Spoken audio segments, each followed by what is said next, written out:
안녕하세요. 에이징 성형외과 성형외과 전문의 김선우입니다.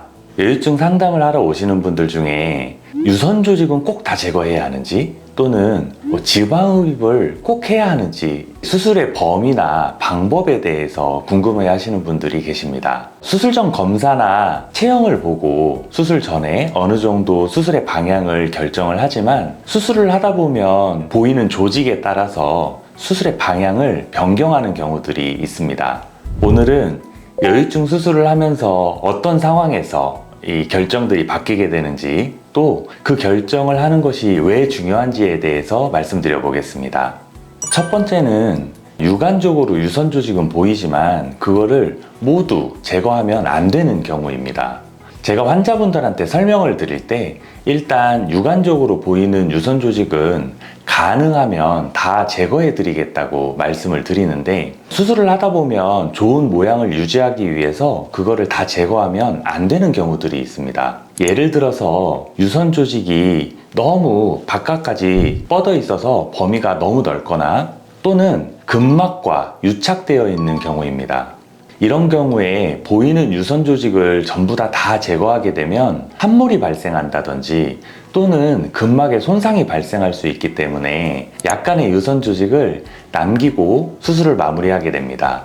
두 번째는 출혈이 심한 경우입니다. 수술을 하다 보면 출혈이 너무 심해서 수술 부위가 잘 보이지 않는 경우들이 생기는데, 물론 지혈을 해가면서 수술을 하게 되지만, 이런 케이스에서는 지방 흡입 후에 반드시 제거해야 하는 조직 부분은 제거를 하지만, 그 조직 제거량을 잡을 때 원래 예상보다 약간은 좁게 잡으려고 노력하는 편입니다. 이렇게 출혈이 많은 편인데 수술 부위를 너무 넓게 잡게 되면 이 바깥쪽에서 나는 출혈을 조절하기도 많이 힘들어지고 환자분도 통증을 많이 느낄 수 있기 때문에 그렇게 하고 있습니다. 마지막으로 유착이 심한 경우입니다. 약물 치료라든지 지방 흡입 등으로 주변 조직과 유착이 심한 경우에는 그 유착의 정도에 따라서 수술 범위를 조절하게 됩니다. 예를 들어 유착이 너무 심해서 주변 조직과 전혀 구분되지 않는 상황에서는 그 조직을 조금 남겨서 피부 쪽으로 가는 혈류량을 조금 더 확보해 준다든지 하는 식으로 수술을 하고 있고, 그리고 다행히 유착이 있지만 어느 정도 층이 구분되는 상황이라면 처음 예정했던 대로 보이는 조직을 모두 제거하고 수술을 마무리하게 됩니다. 실제로도 유선 조직을 남기는 경우가 있으셨나요?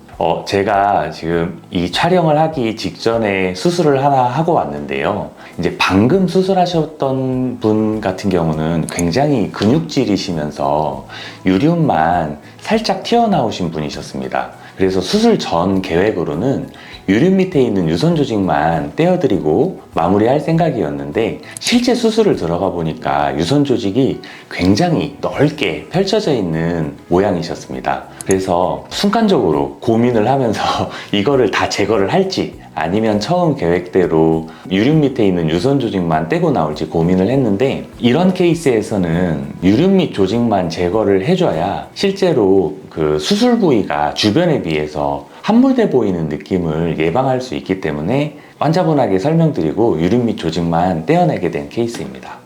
여유증 수술을 고민 중이시라면 여유증 수술의 방법이 어떻게 되는지, 어떻게 해야 하는지 그런 것들을 알아보시는 것도 중요하지만, 집도의가 얼만큼 여유증에 대해서 깊게 다양한 케이스들을 경험해 봤는지를 알아보시는 것도 중요합니다. 아무래도 경험이 많을수록 그 예상치 못한 상황에서 더 정확한 판단을 해서 좋은 결과를 낼 수 있는 가능성이 높아지기 때문입니다. 여유증에 대해 더 궁금한 사항이 있으시다면 카카오톡 문의 남겨주시면 성심껏 답변 드리겠습니다. 이번 영상이 도움이 되셨다면 구독과 좋아요 부탁드리고, 지금까지 에이징 성형외과 김선우 원장이었습니다. 감사합니다.